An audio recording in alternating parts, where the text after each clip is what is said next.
South ఇండియాలోనే అతి తక్కువ ధరలకి రత్నాలనందించే ఏకైక సంస్థ 6JVR. నమస్తే, నేను Keshav. Welcome to Suman TV. ఆంధ్రప్రదేశ్లో ఎన్నికల పర్వం పూర్తయింది. తెలుగుదేశం, జనసేన, బీజేపీ నేతలు కీలకమైనటువంటి మెజారిటీలు నమోదు చేశారు. అలానే సునామీ లాంటి ఆధిక్యాన్ని ఆంధ్రప్రదేశ్ శాసనసభలో దక్కించుకున్నారు. అలానే రాష్ట్రంలో ఎన్నికలకు సంబంధించినటువంటి చర్చ వచ్చిన ప్రతిసారి ఒక నలుగురు నేతల గురించి విస్తృతమైనటువంటి ప్రచారం జరిగింది. ఆ నలుగురు పరిస్థితి ఏంటి? ఎందుకంటే చివరి నిమిషంలో రాజకీయ పార్టీలను ఏర్పాటు చేసుకోవడం ద్వారా ప్రజల్లోకి వెళ్ళి బలమైనటువంటి ముద్ర వేసే ప్రయత్నం చేస్తున్నట్టుగా ఈ నేతలందరూ ప్రకటించారు. అందులో కొంతమంది ఇంటలెక్చువల్స్ ఉన్నారు. అలానే సమాజంలో మార్పు రావాలని కాంక్షించేటువంటి వ్యక్తులు ఉన్నారు.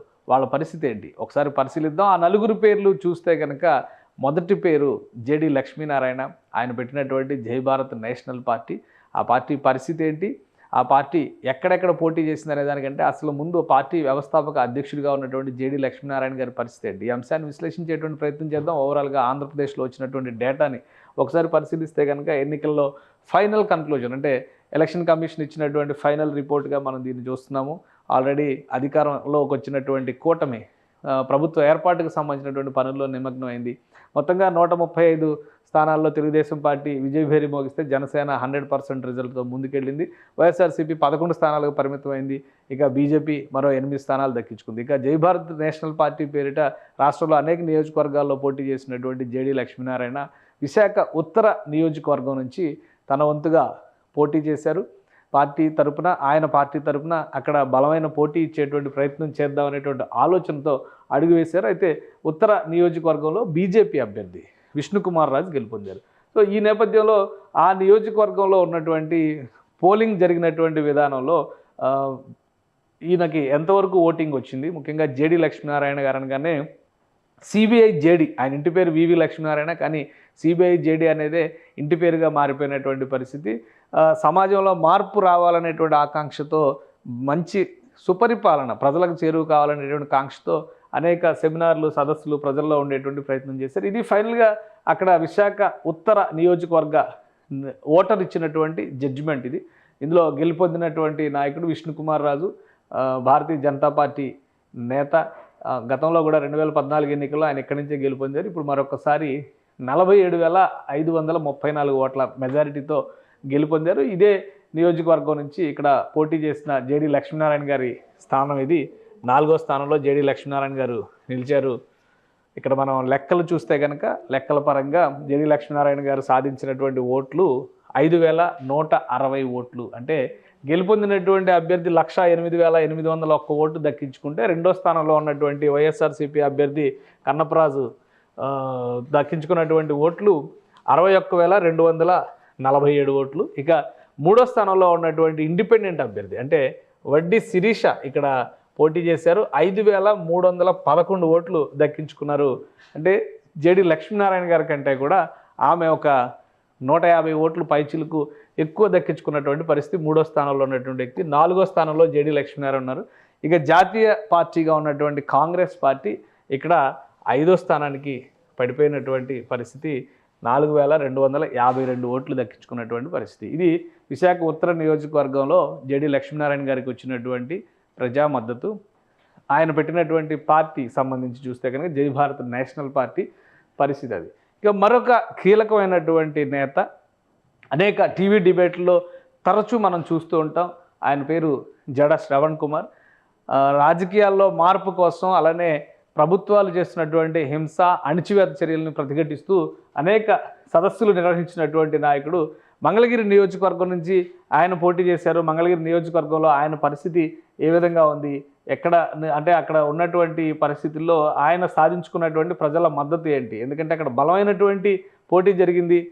తెలుగుదేశం పార్టీ యువనేత, పార్టీ జాతీయ కార్యదర్శి నారా లోకేష్ అక్కడ బరిలో దిగారు. లోకేష్కి పోటీగా మురుగుడు లావణ్య వైఎస్ఆర్సీపీ నుంచి బరిలో నిలిచారు. అక్కడ వచ్చినటువంటి రిజల్ట్ కూడా చాలా ఆసక్తికరమైనటువంటి రిజల్ట్. ఎందుకంటే రాష్ట్రంలోనే 3వ అతిపెద్ద మెజారిటీతో నారా లోకేష్ ఇక్కడ నుంచి విజయం సాధించినటువంటి పరిస్థితి. ఇది మంగళగిరి నియోజకవర్గం రికార్డు ఇది. ఒకసారి ఈ డేటాను కూడా మనం పరిశీలిద్దాం. లోకేష్ గారు గెలుపొందారు 91,413 ఓట్ల మెజారిటీతో. అంటే ఒక భారీ మెజారిటీ ఇది రాష్ట్రంలో టాప్ 3 మెజారిటీగా మనం చూడాల్సి ఉంటుంది.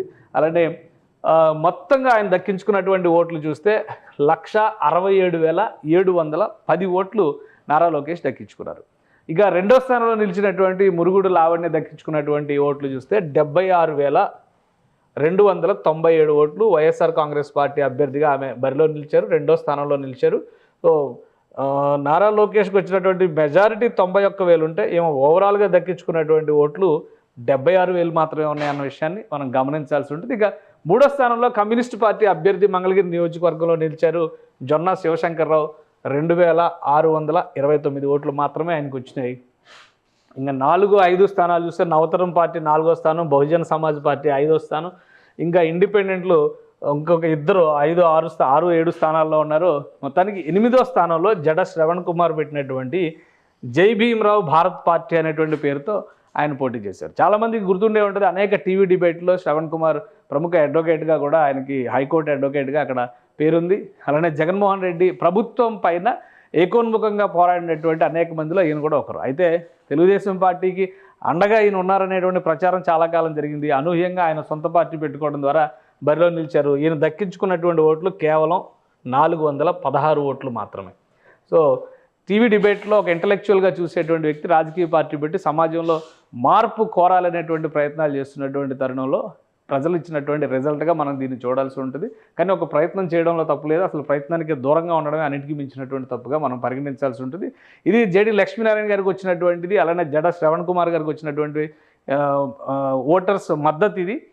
ఇంకొక వ్యక్తి బీసీవై పార్టీ పేరుతో, భారత చైతన్య యువజన పార్టీ పేరుతో రామచంద్ర యాదవ్ విస్తృతమైనటువంటి కార్యక్రమాలు నిర్వహించారు. తెలంగాణ ఎన్నికల్లో కూడా ఆయన బరిలో నిలిచినటువంటి వ్యక్తి. అలాగే ఆంధ్రప్రదేశ్ ఎన్నికల్లోకి వచ్చేసరికి ఆయన పార్టీ కూడా రాష్ట్ర వ్యాప్తంగా పోటీ చేసినటువంటి పరిస్థితి ఉంది. ఈ పోటీ క్రమంలోనే పుంగనూరు నియోజకవర్గం నుంచి రామచంద్ర యాదవ్ బరిలో నిలిచారు. సో రామచంద్ర యాదవ్ పుంగనూరు నియోజకవర్గంలో సాధించినటువంటి మెజారిటీలు ఏ విధంగా ఉన్నాయంటే, అక్కడ ఉన్నటువంటి నియోజకవర్గాల్లో రాయలసీమ ప్రాంతంలో పొంగనూరు నియోజకవర్గం ఒక కీలకమైనటువంటి నియోజకవర్గం. ఇందులో పెద్దిరెడ్డి రామచంద్రారెడ్డి గెలుపొందారు.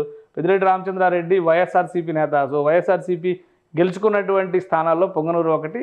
ఏకైక మంత్రి, జగన్ క్యాబినెట్లో గెలిచినటువంటి ఏకైక మంత్రి పెద్దిరెడ్డి రామచంద్రారెడ్డి. ఆయన మెజారిటీ కేవలం 6,095 ఓట్లు మాత్రమే.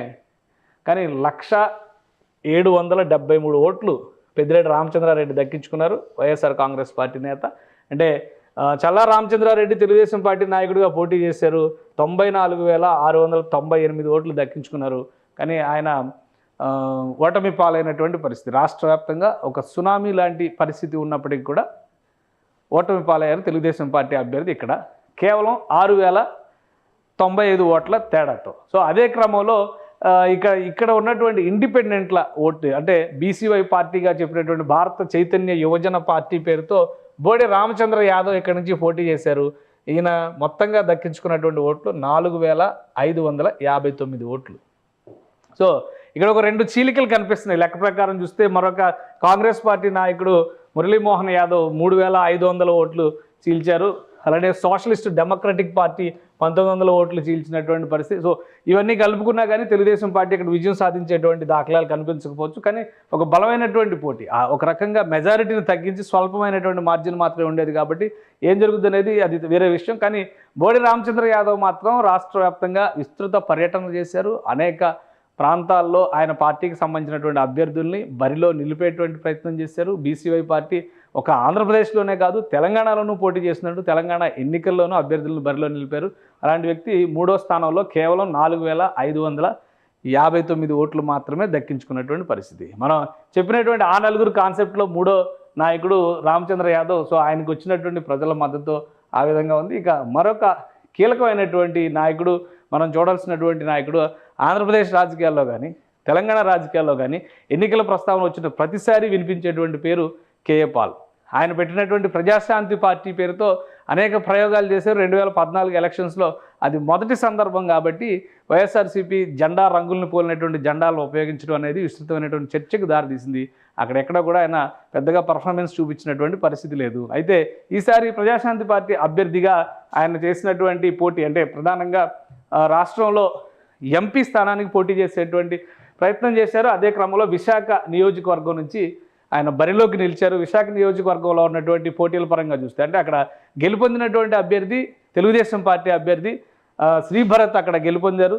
భరత్కు వచ్చినటువంటి మెజారిటీ ఇవన్నీ పక్కన పెట్టి చూస్తే అసలు ఆ నియోజకవర్గంలో ఓవరాల్గా గెలిచినటువంటి అభ్యర్థులకు వచ్చిన ఓట్లు ఏంటో పరిశీలిద్దాం మనం. ఆ ఓట్ల పరిశీలన క్రమాన్ని కనుక చూస్తే గెలుపొందినటువంటి అభ్యర్థి శ్రీభరత్కి మెజారిటీ 5,04,247 ఓట్లు మెజారిటీ వచ్చింది. శ్రీభరత్ సాధించినటువంటి మెజారిటీ ఇది. ఓవరాల్గా ఆయనకు వచ్చినటువంటి ఓట్లు చూస్తే 9,07,467 ఓట్లు వచ్చినాయి. సో ఇక్కడ బలమైనటువంటి పోటీ ఉంది. వైఎస్ఆర్సీపీ నుంచి మాజీ మంత్రి బొత్స సత్యనారాయణ భార్య బొత్స ఝాన్సీ బరిలోకి నిలిచారు. గతంలో విజయనగరం ఎంపీగా ఆమె పనిచేసినటువంటి అనుభవం ఉంది. ఈసారి విశాఖపట్నం నుంచి బరిలో దిగారు. సో విశాఖపట్నంలో ఆమె సాధించినటువంటి ఓట్లు 4,03,220 ఓట్లు దక్కించుకున్నారు.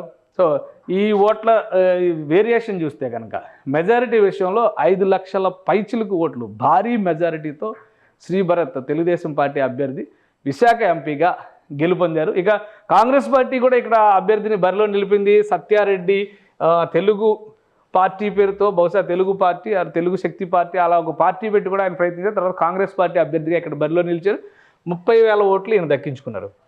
సో ప్రజాశాంతి పార్టీగా బరిలో దిగినటువంటి కేఏ పాల్కి వచ్చినటువంటి మొత్తం ఓట్లు చూస్తే ఇక్కడ 4వ స్థానంలో కేఏ పాల్ పేరు కనిపిస్తుంది. ఆయన దక్కించుకున్నటువంటి మొత్తం ఓట్లు చూస్తే 7,696 ఓట్లు మాత్రమే కేఏ పాల్కి వచ్చినాయి. రాష్ట్ర రాజకీయాల్లోనే కాదు ఎటువంటి రాజకీయ సమస్య వచ్చినా కానీ ఫస్ట్ వచ్చి మాట్లాడేటువంటి వ్యక్తి కేఏ పాల్. అనేక సందర్భాల్లో ఆయన ఇచ్చినటువంటి రియాక్షన్స్ కానీ ఆయన చేసినటువంటి చేష్టలు కానీ మీడియాలో ఆకర్షణీయంగా మారినాయి, వైరల్ అయినాయి, సోషల్ మీడియాలో మరింతగా ట్రోల్ అయినటువంటి సందర్భాలు ఉన్నాయి. ఫైనల్గా ఆయనకి ఇచ్చినటువంటి మద్దతు విశాఖ ప్రాంతంలో విశాఖ పరిసర ప్రాంతాల్లో అనేక సేవా కార్యక్రమాలు ఆయన తీసుకొచ్చినటువంటి గ్లోబల్ పీస్ మిషన్ ద్వారా చేశారు. కానీ విశాఖ ప్రాంతంలో ఉన్నటువంటి ప్రజలు ఇచ్చినటువంటి ఓట్లు తీర్పు చూస్తే కేవలం 7,696 ఓట్లు మాత్రమే కేఏ పాల్కి దక్కినాయి. సో రాష్ట్ర రాజకీయాల్లో ఏ అంశం పైన మాట్లాడాల్సినటువంటి పరిస్థితి వచ్చినా కానీ రాజకీయ పార్టీలు అసలు సీసలో రాజకీయ పార్టీల కంటే ముందుగా రియాక్ట్ అయ్యేటువంటి నాయకులుగా వీళ్ళు కనిపిస్తారు. ఒకవైపు జడ శ్రవణ్ కుమార్ కానీ, ఇంకోవైపు కేఏ పాల్ కానీ, అలానే జేడి లక్ష్మీనారాయణ కానీ, మరోవైపు నుంచి చూస్తే బీసీవై పార్టీకి సంబంధించినటువంటి రామచంద్ర యాదవ్ కానీ, వీళ్ళకి ఆంధ్రప్రదేశ్లో జరిగినటువంటి ఎన్నికల్లో అసెంబ్లీ ఎన్నికల్లో వచ్చినటువంటి ఓట్లు ఆల్రెడీ ముగ్గురికి చూస్తాం. కేఏ పాల్ చూస్తే కనుక ఎంపీ స్థానంలో పోటీ చేసి ఆయన దక్కించుకున్నటువంటి ఓట్లు. సో ఈ నలుగురి పరిస్థితి ఆంధ్రప్రదేశ్ రాజకీయాల్లో ఓటర్ల దృష్టిలో ఉన్నటువంటి స్థానం ఇదిగా చూడాల్సి ఉంటుంది. అయితే ప్రజా సమస్యల మీద ఎవరైనా కానీ పోరాడేటువంటి అవకాశం వెసులుబాటు ఉంటుంది కాబట్టి వారికి ప్రజల మద్దతు మరింతగా పెరిగే విధంగా రాబోయేటువంటి రోజుల్లో వారి కార్యాచరణ ఉండొచ్చేమో ఆశిద్దాం. సుమన్ టీవీలో మీ పర్సనల్ అండ్ బిజినెస్ ప్రమోషన్స్ కోసం కింది నెంబర్కి కాంటాక్ట్ చేయండి.